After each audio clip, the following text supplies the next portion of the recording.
2 sakong inayag ng buhangin, tapos 1 sako ng simento.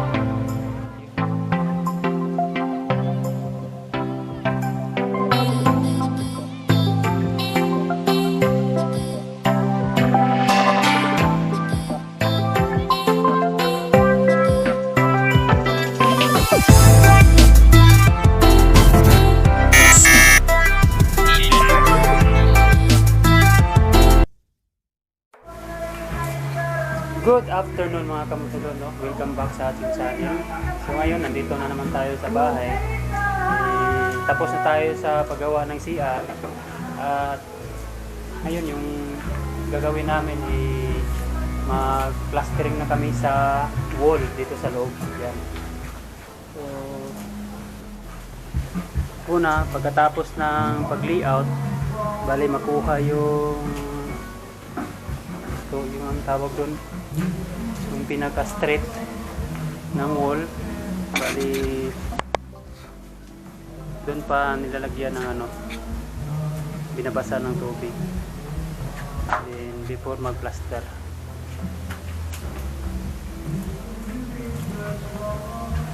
Bali ito yung mga layout, yan yung mga lubid na yan, nylon,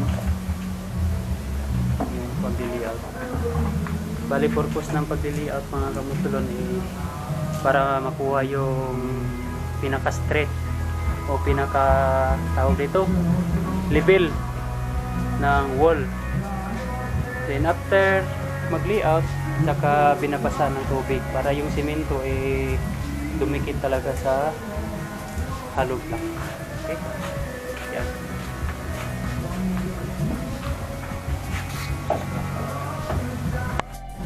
Bali ngayon mga kamutulon, no, sinimulan na namin mag-plastering. Yan. Muna namin doon sa taas, pababa. From the top to bottom yung namin dito. Yan. Okay.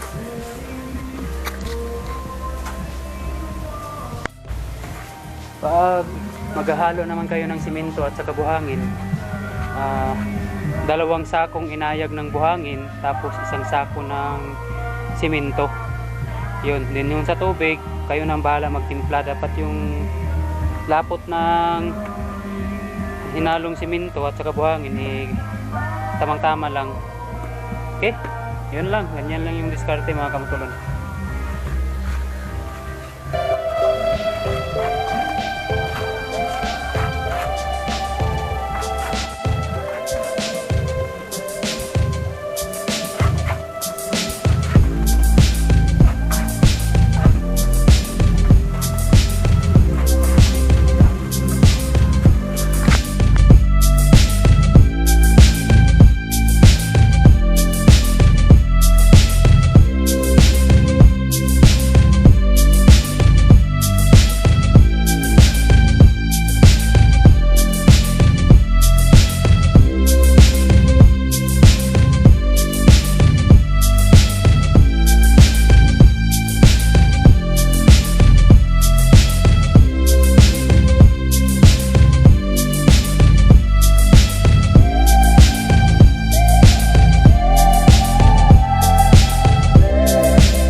ayan mga kamotolon.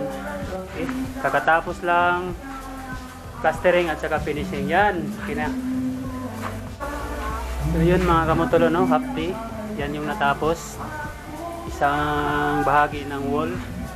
Plastering at saka finishing. Okay. Bali, magastos namin na simento is isang sako at kalahati. Ha? Oh, 3x3 na. 3x3. Yan. Okay. So, yun lang mga kamotolon, no? Relax na kami kasi ano na, alas 5 na ng hapon. And yeah, that's all. And magpabalik tayo bukas kung makaka-vlog. Okay? Plastering na lang yung kulang dito sa bahay. Then, kisame at saka gutter, yun. I-update lang kayo bukas. So, yun lang mga kamotolon, no? Stay safe, stay home. Peace out.